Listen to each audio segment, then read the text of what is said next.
Aujourd'hui, on continue notre étude et ça s'intitule, donc on est rendu à la séance 98 de la lettre de Paul aux Romains, 22 octobre aujourd'hui. Donc le titre, c'est que votre privilège ne soit pas un sujet de calomnie, comme Michel le disait en préambule tout à l'heure. Effectivement, c'est un sujet qui est, en fait, c'est très très simple à exposer ce sujet-là. Le défi, c'est d'en faire quelque chose. D'en faire quelque chose demain, après-midi ou à soir.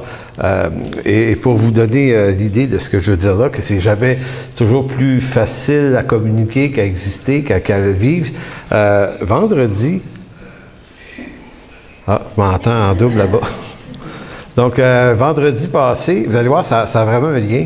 Ma femme et moi, on s'est allés s'acheter quelque chose. Je sais pas quoi, là, c'est pas important. Mais dans un magasin, évidemment. Et puis, la chose en question, tu peux pas sortir avec de même, et dans une boîte. Fait que le gars me dit, il dit, va à porte numéro 3.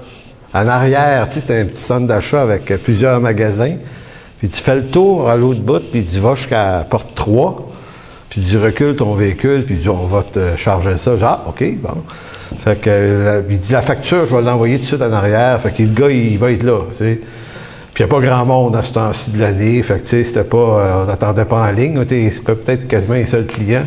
Fait qu'on part, je pars, je m'en vais en arrière. Et puis, quand sonne à la porte, et là, le gars vient répondre, un grand gars, il dit, ouais. J'ai dit, je m'en viens chercher, justement, j'ai dit, c'est ça, là, cette boîte-là, là, ces deux boîtes-là, j'ai dit, fait qu'il, t'as-tu la facture? Ben, j'ai dit, non, parce qu'ils m'ont dit qu'ils te l'envoyaient. Ah, je l'ai pas reçu. Fait que là, j'ai dit, bon, j'ai dit, écoute, j'ai dit, appelle en avant, tu sais. Non, il dit, ça te prend la facture. Tu sais, un air bête, là, tu sais, prends ta facture. Ben, j'ai dit, je l'ai pas, mais j'ai dit, tu t'appelles en avant, tu sais. Il dit, non, il dit, moi, je n'ai pas appelé en avant. Il dit, t'es supposé d'avoir ta facture. Il dit, il n'y a rien qui sort d'ici sans facture. Puis là, on commence à... Et là, jusqu'au moment où je me suis rappelé que j'étais pasteur aussi. Et là, donc, j'ai dit, OK. Mais j'ai dit, qu'est-ce qu'il faut que je fasse? Ben, il dit, il faut que tu retournes en avant.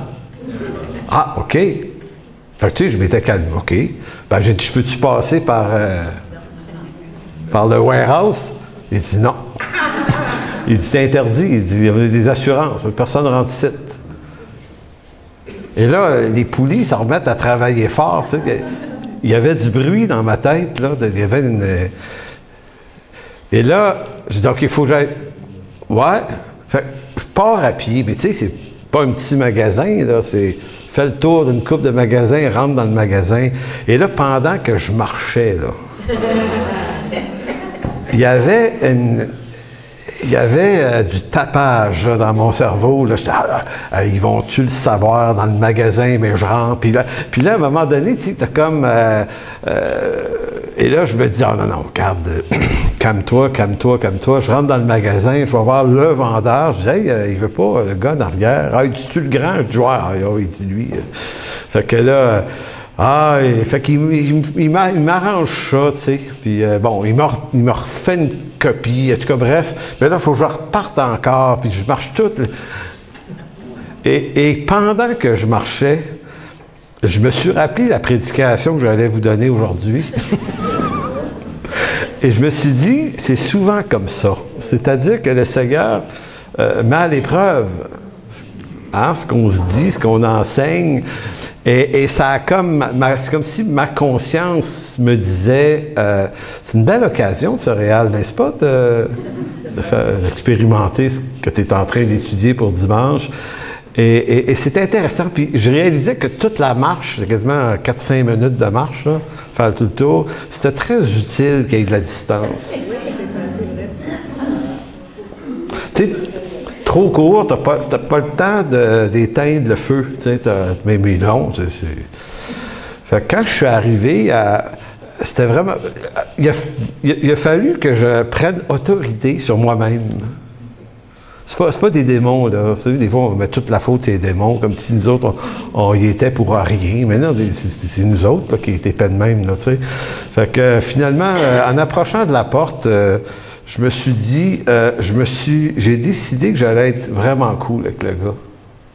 Fait qu'il a ouvert la porte, tu sais, puis il s'attendait à un gars en colère, là, lui, là. Il sait qu'il m'a niaisé, il peut pas le savoir, je veux dire, Fait que je dis, hey, bon, ben, j'ai développé la facture, puis il dit, OK. Puis là, lui-ci, il s'était calmé un petit brin, puis là, on met ça dans l'auto, puis finalement, bien coopératif. Puis à la fin, j'ai dit, hey, regarde, je te demande pardon tout à l'heure, là, tu sais, j'ai dit, il n'y a pas de mort, pas de blessés.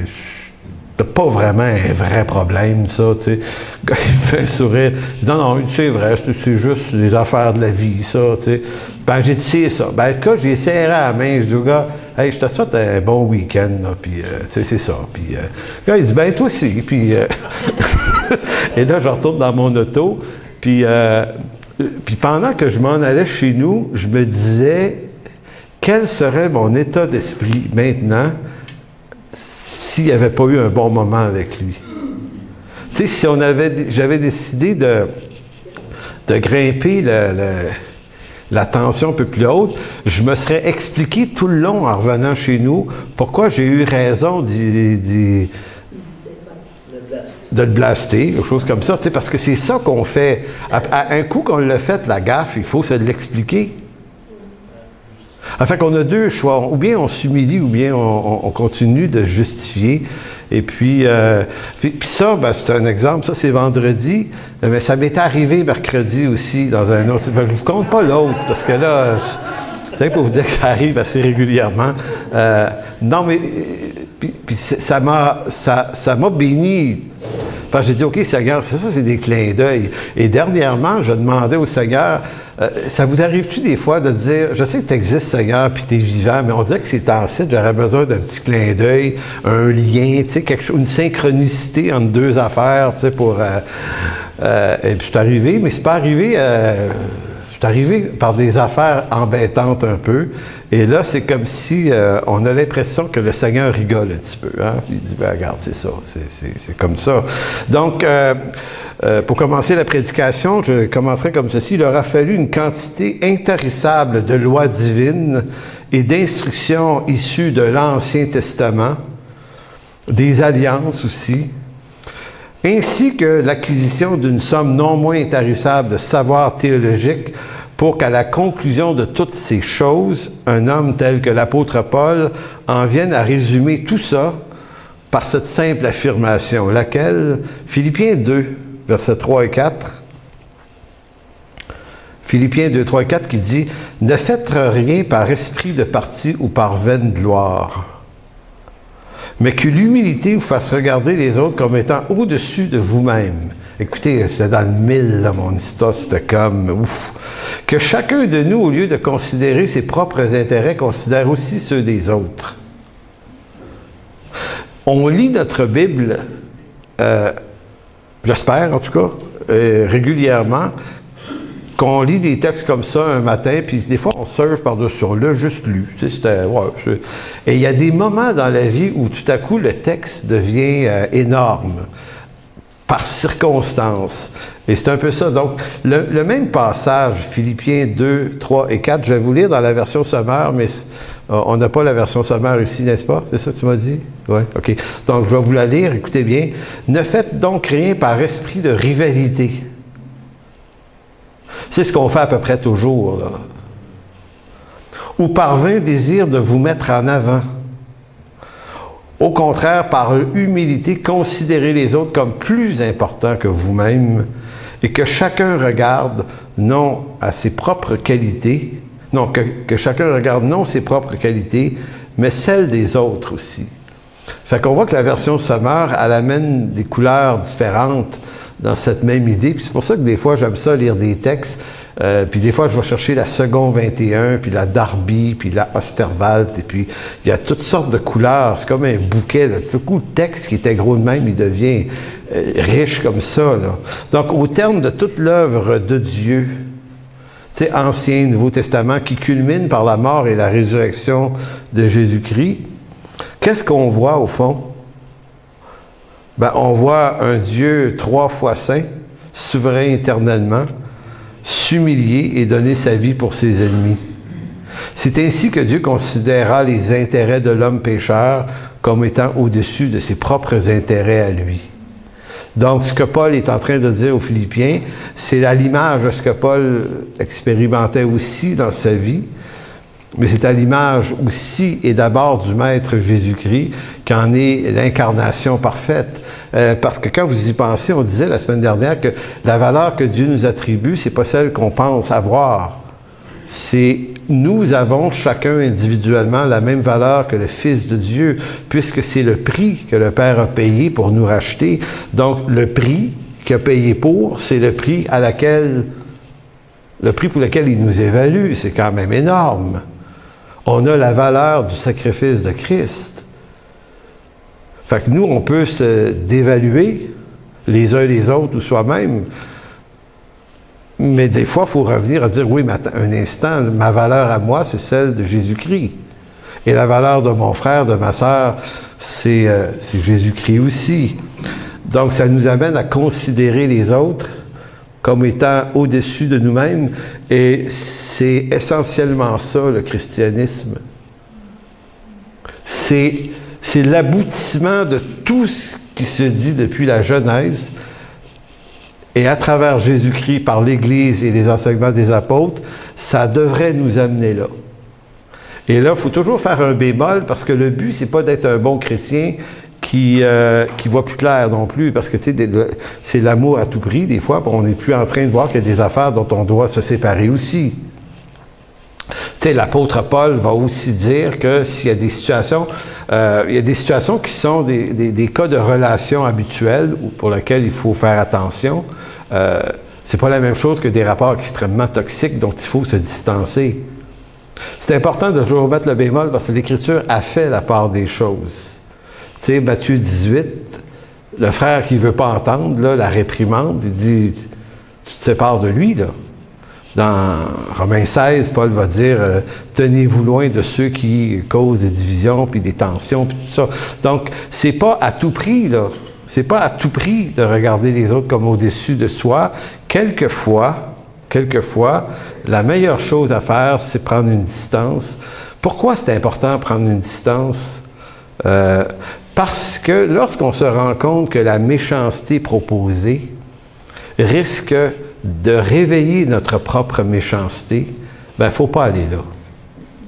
Le problème, c'est pas la méchanceté de l'autre. Oui, c'est un problème, la méchanceté de l'autre, mais si cette méchanceté vient allumer la tienne, tu pourrais être plus méchant que celui qui est méchant envers toi. Donc, sagesse, prends ta distance.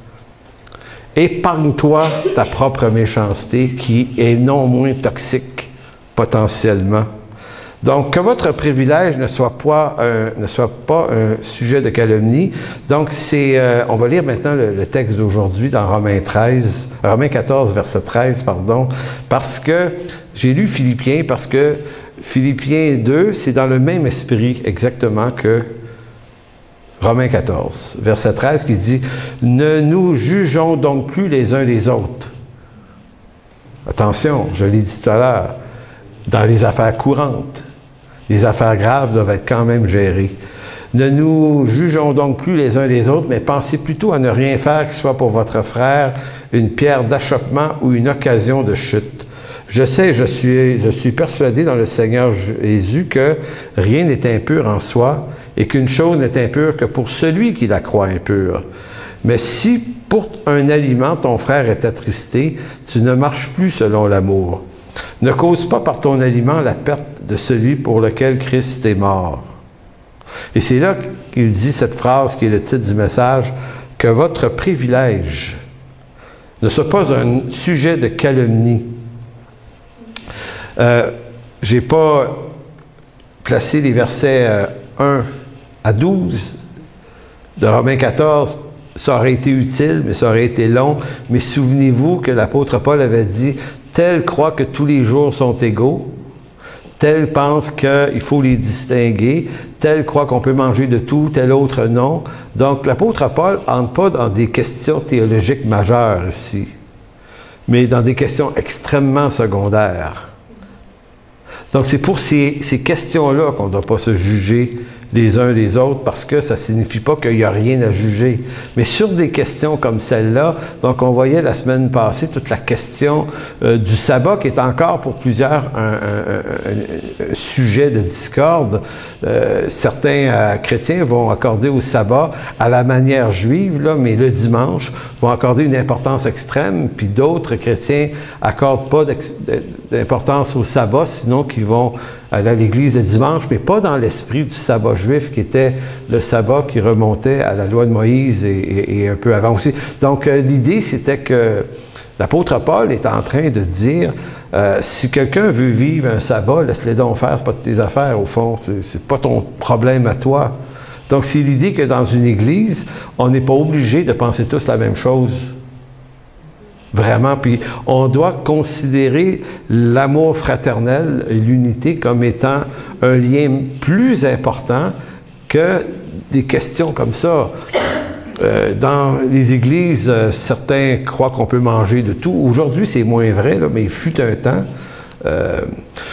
où moi, j'ai connu des chrétiens qui ne mangeaient pas de fruits de mer, par exemple, parce que à cause des textes de la loi de Moïse, ah, mais là, les fruits de mer, moi, je leur disais, non, mais c'est parce que tu peux manger des fruits de mer aujourd'hui. Dans la loi, c'est interdit. Oui, mais il faut voir que quand Jésus envoie les visions d'une nappe à 3 reprises à Pierre pour dire tue et mange. Donc, on est en train de sortir des obligations de la loi concernant le code alimentaire de l'Ancien Testament. On n'est plus là. Donc, Paul disait, on peut manger de tout ce qui se vend au marché sans s'enquérir de quoi que ce soit. Et on a vu la semaine passée également toute la question des viandes sacrifiées aux idoles. Paul dit peut-être qu'il y en a qui pensent qu'une idole peut habiter une pièce de viande, alors que dans la vérité biblique, ça ne se peut pas. Donc, Paul, lui, mangeait de toutes les viandes sans s'enquérir. Mais il dit, par contre, si un frère, lui, ça le trouble, lui, il n'est pas encore, et il appelle ce frère-là un frère faible, qui n'a pas la connaissance encore, qui le mène à la liberté, ben, est-ce que c'est à lui à subir ta liberté, ou c'est pas plutôt à toi qui est plus mature, à dire, ben, regarde, je vais m'en passer par amour pour le frère. Donc, c'est tout ça le contexte. Donc, c'est pour ça qu'il va dire au verset 16 que votre privilège, agathos, privilège, ne soit pas un sujet de calomnie. Donc, si toi, tu as acquis une liberté plus grande que ton frère, ben, fais pas de calomnie sur son cas parce que lui n'a pas la même liberté que toi. C'est ça, au fond, que ça dit. Pourquoi? Parce que le royaume de Dieu, ce n'est pas le manger et le boire, mais la justice, la paix et la joie. 3 choses. La justice au sens comportement juste, d'avoir un comportement juste avec les gens. La paix et la joie par le Saint-Esprit. C'est ça le royaume de Dieu. Donc celui qui s'accrise de cette manière est agréable à Dieu et approuvé des hommes. Donc c'est quand même intéressant de voir tout le parcours de l'Ancien Testament à travers les interdits alimentaires, les interdits également vestimentaires aussi. Tu sais, tu pouvais pas mélanger tel type de fil avec tel autre type de fibre. C'était vraiment lourd, là. Alors que dans le Nouveau Testament, tout ça est complètement aboli. Donc ces choses-là pointaient vers le Christ. Donc privilège agathos. Le mot agathos, est-ce qu'il y en a qui s'appelle Agathe ici? Non? Ça vient de ce mot-là, agathos, se dit de ce qui est excellent. Parce qu'il y avait eu une Agathe ici, on aurait pu lui dire qu'elle est excellente. Se dit de ce qui est excellent. On parle ici, pour ça qu'on peut traduire par le mot par privilège, dans le sens, privilège, dans le sens d'un avantage. Quelque chose qui te donne un avantage, une liberté qui vient d'une juste connaissance. Donc, quand il dit que votre privilège, c'est un peu comme il disait, privilège au sens de la connaissance qui t'amène à la liberté dans un domaine, ça ne doit pas te donner pour autant la permission de juger ou de calomnier ceux qui n'ont pas cette liberté et cette connaissance. Donc, tout ce qui me donne un avantage sur l'autre, que ce soit ma connaissance, ma conduite, mon éducation, mes richesses, ne devra jamais m'amener à croire que je suis absolument une meilleure personne que celui ou celle qui n'a pas eu la même chance que moi d'acquérir ça. Vous savez, moi, ce qui me parle dans ça, c'est le souvenir que j'ai du regard que j'ai eu dans ma vie, des fois. Quand j'étais jeune croyant, là, je pensais ça avant d'être croyant, mais je le pensais encore longtemps. Quand j'allais au centre-ville, puis je voyais des itinérants, mon opinion là-dessus, c'était qu'il aurait pu faire autrement, ces gens-là. Tu sais, il y avait l'idée qu'ils ont pris une série de mauvaises décisions, ça les a amenés là. Puis, en principe, on peut dire oui, c'est vrai, mais c'est pas mal plus compliqué que ça, l'itinérance. Et quand on prend des raccourcis rapides comme ça, ce qu'on est en train de montrer, c'est notre ignorance de ce problème-là. Tout le monde n'a pas reçu nécessairement la même structure, la même qualité de santé physique, santé mentale pour être capable de traverser les troubles de la vie. Tu sais, on peut pas dire, ouais, ben moi, là, j'en ai vécu des temps durs, puis moi, là, je passe à travers. Dis pas ça à quelqu'un qui souffre. Dis rien. Si t'es pour dire un truc de même, parce que tu t'es pas dans ses bottines à elle, t'es pas dans sa tête à elle. Et puis quand on fait du pastorat à long terme, on finit par se rendre compte que on est tous plus ou moins capables ou forts ou faibles à différents niveaux. C'est terriblement différent. Et c'est comme ça. Peut-être que les circonstances qui nous ont permis, nous, à vous, à moi, de naître dans un pays avantageux. Peut-être que vous êtes nés dans une famille qui a avantagé ou qui a favorisé dans vos vies l'acquisition d'une bonne connaissance, de bonnes valeurs, d'une bonne éducation. Vous avez peut-être, vous, appris les bonnes manières, puis vous êtes peut-être quelqu'un qui est en santé physique, puis qui avait une solide santé mentale aussi. Mais ce que vous devez toujours garder à l'esprit, c'est que tout ça, c'est que grâce est méritée. Vous pourriez être né dans un endroit comme en ce moment, en Israël, ça va mal, d'un côté comme de l'autre. Vous pourriez un de ces enfants-là qui, lui, est en train de pas comprendre ce qui se passe pas en tout, là. Lui, il n'a pas demandé à naître là, mais vous n'avez pas demandé à naître ici, dans un pays d'abondance où ça ne nous arrive jamais. Vous comprenez l'idée? Cette semaine, il y avait des tracteurs, des gros camions sur notre rue qui sont en train de refaire notre rue. Puis il y a de la grosse machinerie qui passe. Mais le matin, ils commencent de bonne heure, eux autres. J'étais couché. Puis à un moment donné, ça shakeait. Puis tu sais,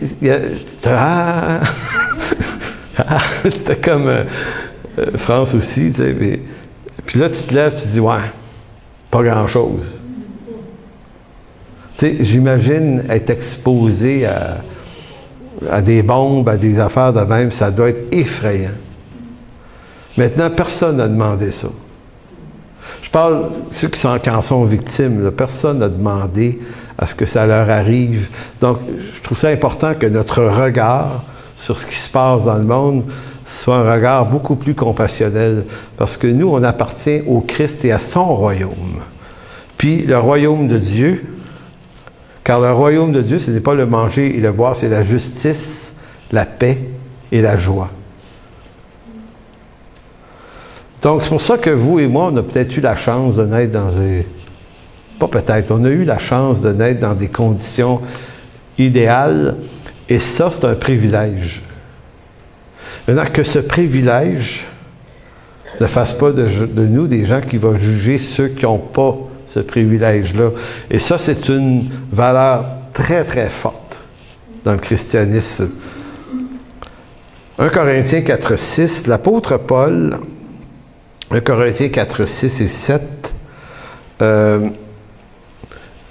ramène un peu l'exemple de ce sujet-là en disant « C'est à cause de vous, frères, que j'ai fait de ces choses une application à ma personne et à celle d'Apollos, afin que vous appreniez en nos personnes à ne pas aller au-delà de ce qui est écrit. » concernant le jugement, pas aller au-delà de ce qui est écrit dans le sens, dans ce qui nous permet de juger ou ne pas juger selon l'Écriture.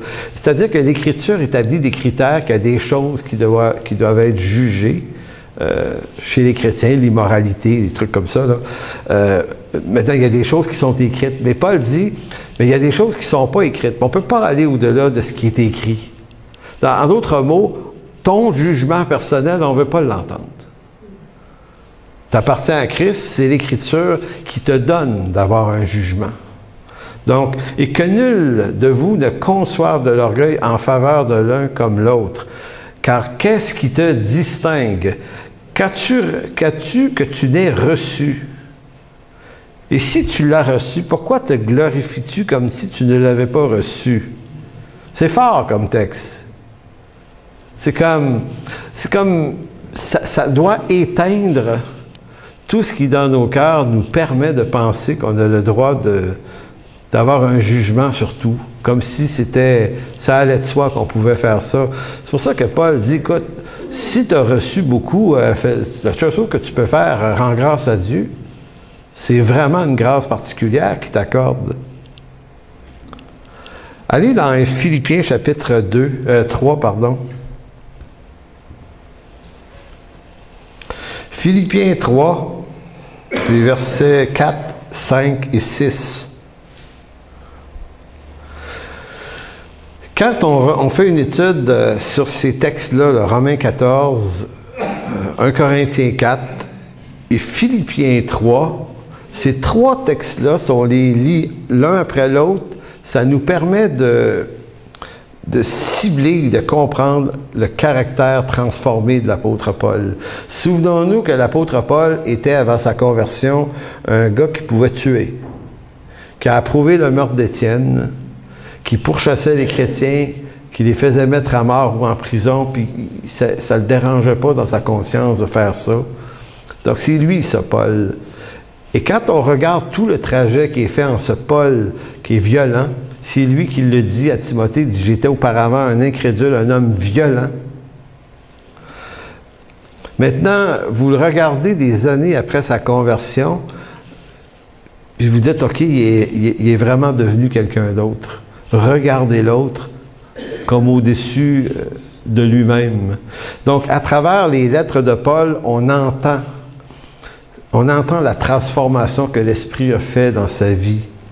Donc, en Philippiens 3, 1 à 3, Paul va dire, s'il y en a qui pensent qu'ils ont le droit de se glorifier en eux-mêmes, il dit, je le puis bien davantage. Ça, c'est le verset 3, mais nous, on commence au verset 4, il dit, moi aussi, cependant, j'aurais sujet de mettre ma confiance en la chair.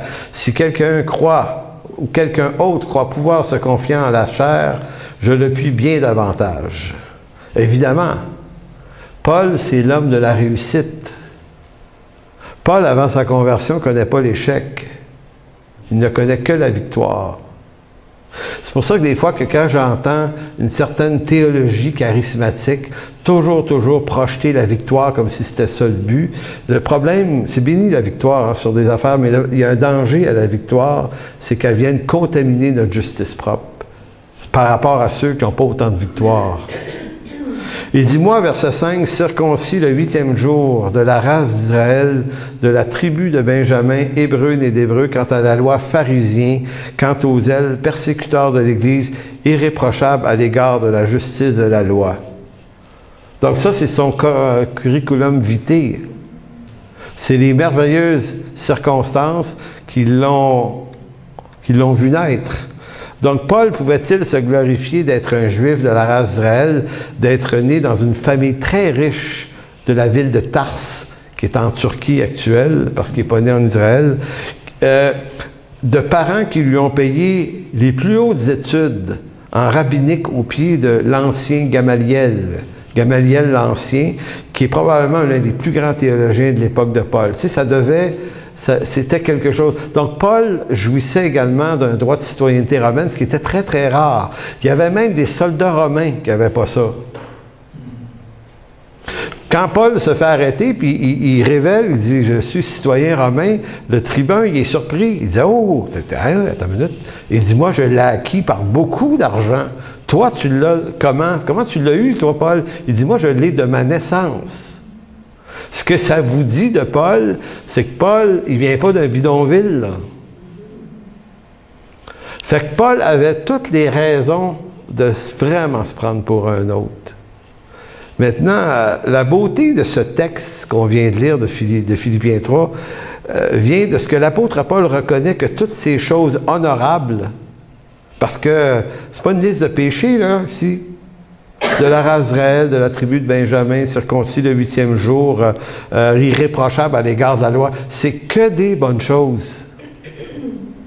Donc la beauté, c'est que Paul reconnaît que toutes ces choses bonnes et honorables, et là, c'est là que ça fait mal, ne sont d'aucune valeur si elles le conduisent à regarder de haut tous ceux qui n'ont pas la même chance et la même éducation que lui. Écoutez, il faut être intelligent. Nous, on n'a pas besoin d'être trop intelligent pour comprendre ça, parce que Paul nous l'explique. Mais Paul, par sa relation avec Dieu, a compris, avant tout le monde, que toutes ces choses qui étaient des gains et des avantages extraordinaires, ça n'avait aucune valeur devant la Seigneurie de Jésus-Christ. L'intelligence de Paul ne nous est pas ici révélée par la somme de ces lettres qui débordent de richesses théologiques inégalées, parce qu'on pourrait dire, hey, Paul, toutes ces lettres-là, tu sais, les lettres aux Romains, Corinthiens, Éphésiens, Galates, Colossiens, Thessaloniciens, et les lettres pastorales aussi, nous révèlent l'intelligence spirituelle de l'homme. Mais la forme d'intelligence supérieure même à tout ce qu'il a écrit, c'est pas tant d'avoir écrit ces choses, c'est d'avoir été capable d'en faire quelque chose. Donc, d'être capable de ramasser ce savoir-là, puis de se dire, OK, ça change quoi, ça, dans ma vie demain matin? Tu sais, ça change quoi dans ma vie quand je m'en vais dans un magasin, puis je suis pas bien servi, mettons? Parce que si ça change rien, ça veut dire que je n'ai pas compris le message. Donc, Paul, son intelligence spirituelle est encore beaucoup plus manifeste par le fait qu'il renonce à tout ce qui lui donnait de l'honneur parce qu'il a compris que la chose qui est de la plus grande valeur, c'est le Christ et rien d'autre. Même son appartenance ethnique ne veut plus rien dire pour lui si cette appartenance ethnique l'amène à mépriser les païens pour qui le Christ est mort. Et c'est incroyable le chemin que le Seigneur avait fait à Paul. D'abord, en acte 9, il l'arrête sur la route de Damas, puis il dit, si tu fais un pas de plus, tu meurs, Paul, parce que quand tu touches à mon Église, tu me touches à moi. OK? D'accord, on fait quoi? Et Paul va s'humilier, il va se repentir, il va se convertir, et il va apprendre à marcher avec Dieu, puis tous ceux qui le méprisaient, il va les servir après. Il va même rejoindre les païens. De la hauteur de sa théologie, de son intelligence d'avant, Paul les regardait pas, ces gens-là. Je ne sais pas si vous êtes déjà allé en Israël, là, je suis allé 2 fois, puis quand vous vous approchez du mur des lamentations, c'est assez saisissant, l'effet qu'il y a, qu'on ressent. On voit des religieux juifs à boudin, ils vous regardent pas, ni de loin, ni de proche. C'est étrange. Tu sais, des fois, quelqu'un n'a pas envie de te voir, un petit coup d'œil pareil, là, puis il passe à côté, tu dis, ah, il m'a vu. Eux autres, ils ont pratiqué l'art de pas te voir. J'ai envie de vous dire que c'est effrayant. Là, tu t'es déjà allé, là, tu vois, tu sais ce que je veux dire. C'est étonnant. Parce que tu es un goïm. C'est tout. T'es de la merde. C'est tout. C'est tout.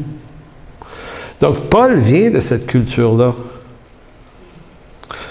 Puis, cette culture-là vient de ce qui est hébreu, né d'hébreu, de la race de Benjamin, puis tout le kit, là. Ça vient de là.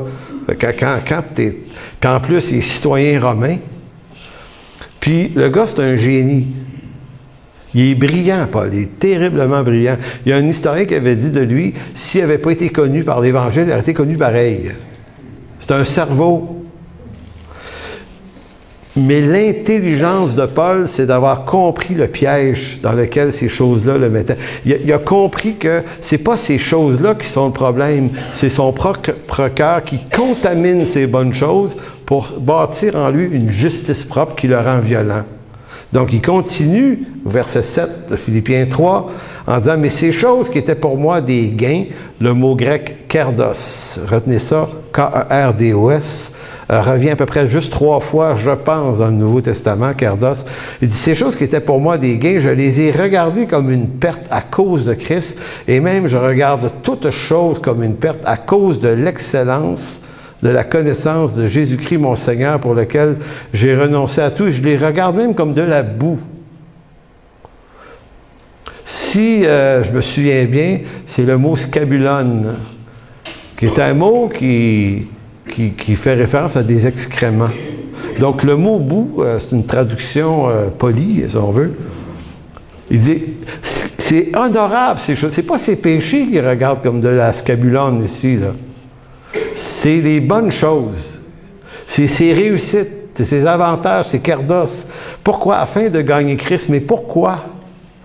Parce que le prix payé par Christ pour lui est d'une valeur immensément supérieure à toutes ces choses. En d'autres mots, tout ce qui brille à nos yeux, là, qu'on a réussi, là, quand tu exposes ça à la lumière de Christ, là, ça fond. Ça tient pas. Tu dis, hey, mes belles réussites, mes belles œuvres, mes beaux avantages. Devant Dieu, ça vaut plus rien. Donc, afin de gagner Christ, verset 9, et d'être trouvé en lui, non avec ma justice, celle qui vient de la loi, donc de toutes mes réussites que j'avais nommées avant, mais avec celle qui s'obtient par la foi en Jésus-Christ, la justice qui vient de Dieu par la foi. C'est l'Évangile. C'est le produit de l'Évangile, ça. Donc, le christianisme n'est pas une doctrine politique, ni une philosophie qui propose de hautes valeurs morales supérieures pour croire que nous devenons meilleurs lorsque nous devenons chrétiens. Le christianisme, c'est Jésus-Christ. C'est Jésus-Christ, le christianisme. C'est le don de grâce qu'il nous fait.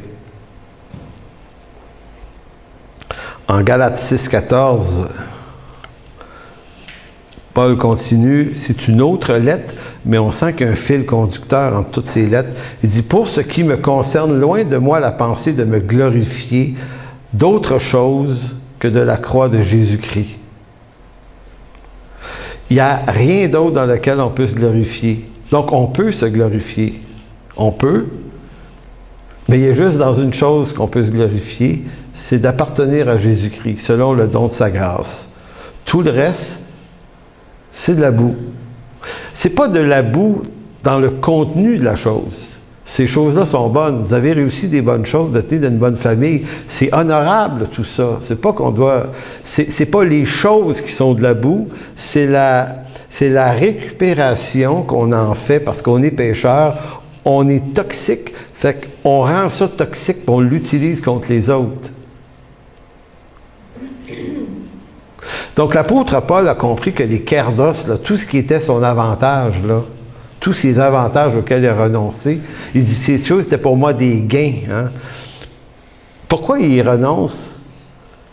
Il dit, j'y renonce parce que ça me rend violent. Ça me rend pas meilleur. Tous mes avantages m'ont rendu violent. C'est pour ça que j'ai fait du mal à des gens, c'est parce que j'étais meilleur qu'eux. C'est presque effrayant à entendre. Donc, pour moi, pour ce qui me concerne, loin de moi la pensée de me glorifier d'autre chose que de la croix de notre Seigneur Jésus-Christ, par qui le monde est crucifié pour moi comme je le suis pour le monde, car ce n'est rien d'être circoncis, juif, ou incirconcis, païen. Ce qui est quelque chose, c'est d'être une nouvelle créature. Paix et miséricorde sur tous ceux qui suivront cette règle et sur l'Israël de Dieu. Donc, Comme si Paul disait, la seule chose qui a réellement une valeur, c'est d'appartenir à Jésus-Christ, puis d'être une nouvelle créature en vue d'une nouvelle création, une nouvelle terre et des nouveaux cieux. Le reste,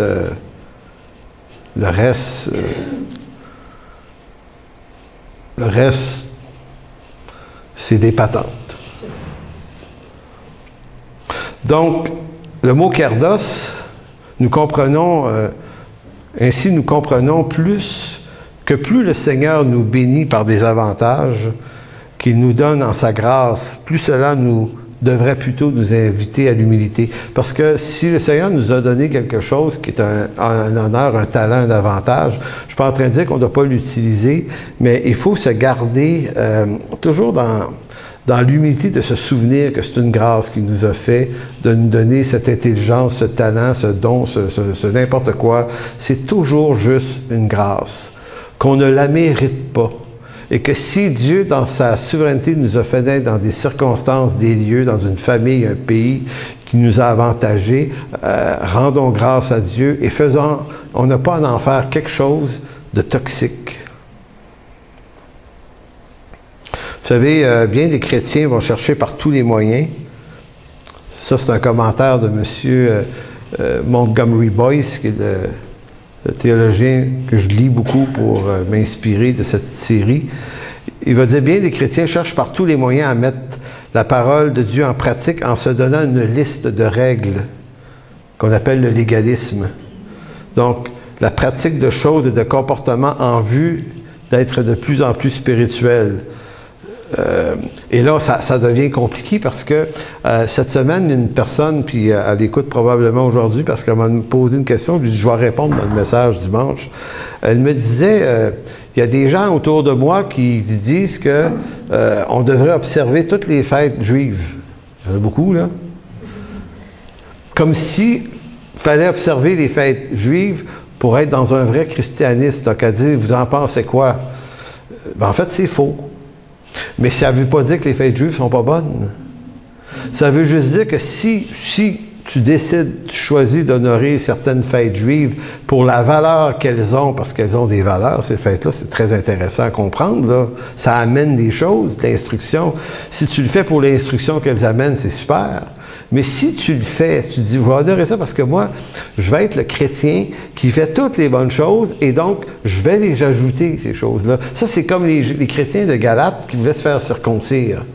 On leur avait dit, OK, vous êtes nés de nouveau, vous avez reçu le Saint-Esprit, OK, il vous manque une chose, Galates. Galates, c'est des païens. Vous n'avez pas été circoncis. Pour être un vrai, il faut être circoncis. Fait que les autres, on dit, ah ouais?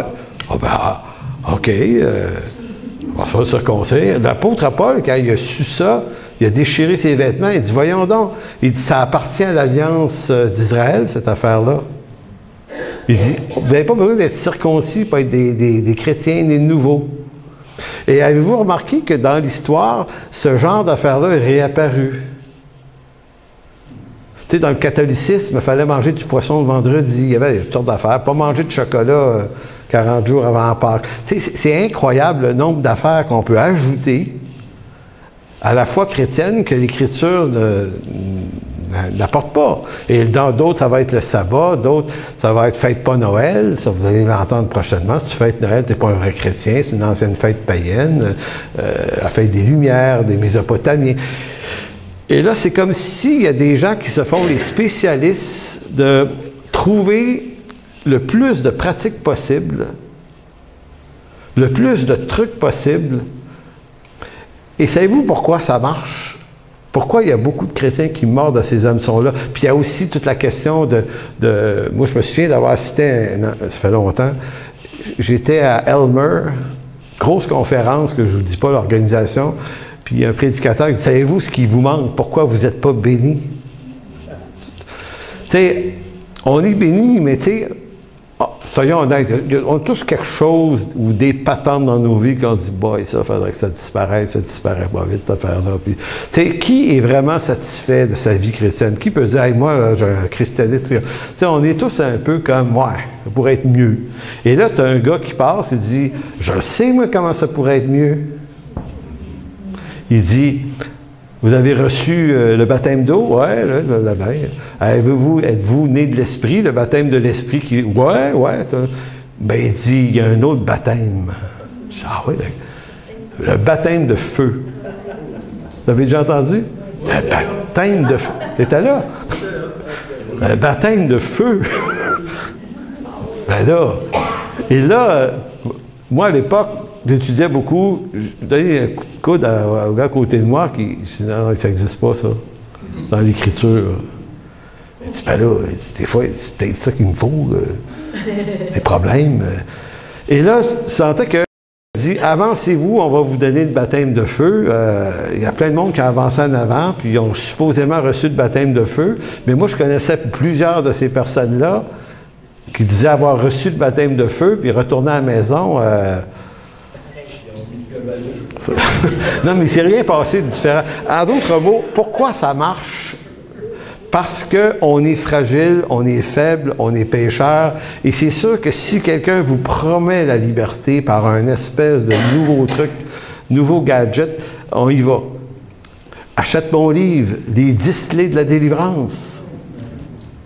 Viens à notre conférence, tu vas enfin connaître ta destinée. On adresse quelque chose qui vient gratter l'insatisfaction, puis vous vous dites, et surtout si vous êtes dans un moment où ça va vraiment pas bien, vous vous sentez là, complètement boboche, là, vous vous dites, OK, ouais, c'est ça qu'il me faut. Alors que l'Écriture ne traite jamais de ces questions-là. Elle dit juste, écoute, c'est pas compliqué, là. Va à l'Église, entretiens-toi de la parole, communion avec le Père, communion avec Dieu, communion avec les frères. Il va y avoir des jours heureux, des jours difficiles. C'est ça, la vie chrétienne. Puis si tu marches pieusement, tu vas être persécuté. Aussi. Mais ça marche ces trucs-là, parce qu'on est fragile. Donc, ce que les chrétiens cherchent à mettre en pratique n'est pas tant la vérité, mais la pratique d'œuvres visibles qui les éloignerait de la culpabilité permanente qu'ils endurent. Se sachant pécheurs, on cherche des œuvres de justice qui nous confortent et qui nous disent que nous sommes de bons chrétiens parce que nous avons tous les atouts qu'il faut et qu'ainsi nous sommes peut-être même des meilleurs chrétiens que d'autres. Le problème ici est que même si nous faisons les bonnes choses pour se glorifier d'être de vrais chrétiens, c'est-à-dire pour se donner l'altitude contre les autres en vue de satisfaire notre soif de justice propre pour faire taire la culpabilité, c'est le problème. C'est comme Paul va dire, toutes ces choses sont vaines. Donc l'apôtre Paul, il n'est pas dans l'accumulation de tout ce qui peut le glorifier lui par ses victoires puis ses accomplissements. Il est en train de dire, moi là, ces choses-là ne sont pas de la boue, mais moi je les regarde comme de la boue parce que si je fais pas ça, je vais les contaminer. Je suis contaminant. Donc, je vais juste prendre tout ce que Dieu me permet de faire de bien, parce que Dieu nous permet de faire des bonnes choses. Je vais les prendre, puis je vais lui redonner. C'est comme dans l'Apocalypse, là, les vieillards qui lançaient le couronne. Tu sais. Ils disaient, hey, tu nous as donné des couronnes, on te les redonne. Il était une gang, ça devait, je sais pas, j'imagine la scène, des couronnes qui se promènent, puis ça, là, dans une compétition de frisbee, là. Mais face à part, là, il y a quand même quelque chose ici. C'est-à-dire que le jour où on va comparaître devant le Seigneur, là, ça nous tentera plus de parler de nos réussites, de nos accomplissements. Ça va être comme... C'est comme si le jour où tu voyais tellement clair que tout ce que Dieu t'a fait faire de bien, c'est comme lui qui l'a fait. Puis là, tu ne l'avais pas vu de même, toi. Donc, la vraie délivrance du péché n'est pas seulement d'être délivré des mauvais comportements moraux. La véritable délivrance nous délivre de notre besoin insatiable de gloire pour servir Dieu à sa gloire plutôt que la nôtre. C'était d'ailleurs ce que Satan avait dit à Ève, vous allez être comme des dieux. Mais une des particularités d'un Dieu, c'est que ça recherche la gloire. Seul Dieu Tout-Puissant a droit d'être glorifié. Mais le problème, c'est que nous, comme pécheurs, on veut usurper cette gloire qui ne nous revient pas, mais qui lui revient à lui. Donc, parce que nous sommes généralement des êtres insatisfaits de notre christianisme, on se laisse facilement charmer par des propositions spirituelles qui nous promettent la liberté. En vérité, c'est que si Dieu nous accordait tout ce que ces vendeurs du temple proposent, ça ferait probablement de nous des gens orgueilleux. Heureusement que ça ne marche pas. Moi, j'en connais là, des gens, puis moi, j'en ai acheté des livres sur la délivrance de ceci, de cela, des conférences. J'en ai-tu écouté des patentes, moi? Puis lu. Pour réaliser que on reste pas mal toujours les mêmes. Puis qu'il faut à chaque matin dépendre de la grâce de Dieu encore une fois, puis dire « Ah Seigneur, pardon », puis on lui demande pardon le soir aussi, puis ça lève le lendemain, puis c'est correct, on dépend de sa grâce, parce que le jour où on n'en dépend plus, puis qu'on commence à se trouver pas mal bon, ben, on devient débile. Excuse, c'est un peu fort le mot. Hein? Vous savez, changeons le mot débile par folie. Une des choses que je pense les plus utiles dans la communion avec Dieu, c'est d'aller visiter notre folie. C'est pas dangereux. C'est peut-être épeurant, mais des fois, ça vaut la peine de s'arrêter puis de prendre conscience de la folie qui réside en nous. Non pas pour se sentir coupable, mais pour dire, gars, Seigneur, je le vois le point. Le danger, c'est que si on veut pas voir ça, si on veut pas voir cette folie, cet orgueil qui nous domine, c'est qu'on va le faire subir aux autres. Donc, à quoi ça sert de le voir? Ben, ça sert à le gérer un peu mieux. Si tu sais que, ben, je reviens à mon exemple du vendeur, là, ça m'aide de savoir que je suis fou c'est bords. Ça m'aide de savoir que je suis quelqu'un qui peut déborder pour rien. Ça m'aidait pas de l'ignorer, mais ça m'aide de le savoir, parce que je le sais, il y a des petites marches comme ça dans le parking qui te permettent de te ramener à la connaissance de ça, puis de dire, OK, calme-toi là, il n'y a pas grand-chose ici, là, c'est pas bien grave. Mais quand on le fait pas, cet exercice-là, ben, on fait subir à la personne notre justice, notre insatisfaction, comme si c'était si important que ça. Donc, je termine sur la relecture de Philippiens 3, 7 à 9. Mais ces choses qui étaient pour moi des gains, je les ai regardées comme une perte à cause de Christ, et même, je regarde toutes choses comme une perte à cause de l'excellence de la connaissance de Jésus-Christ, mon Seigneur, pour lequel j'ai renoncé à tout. Et je les regarde comme de la boue, afin de gagner Christ et d'être trouvé en lui, non avec ma justice, celle qui vient de la loi, donc de mes réussites, mais avec celle qui s'obtient par la foi en Christ, la justice qui vient de Dieu par la foi. Amen. Alors merci Seigneur aujourd'hui pour cette parole. Seigneur, ces textes qui sont puissants, qui sont riches, ces textes qui sont, qui sont à l'inverse de la réalité humaine, de la manière avec laquelle on pense habituellement. Seigneur, on vit dans un monde qui t'ignore complètement. Un monde où les hommes et les femmes se glorifient de tout. Un monde où les gens se calomnient mutuellement, continuellement. Un monde de rivalité, continuelle, tout le temps, sans cesse. C'est bruyant, Seigneur, c'est assourdissant. Alors, Seigneur, transforme nos cœurs et nos vies par cette parole, par ton esprit.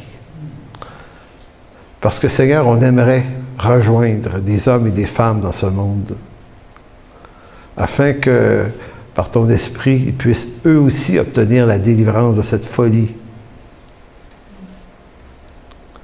Merci, Père, pour ta parole. Merci pour cette richesse que tu nous donnes.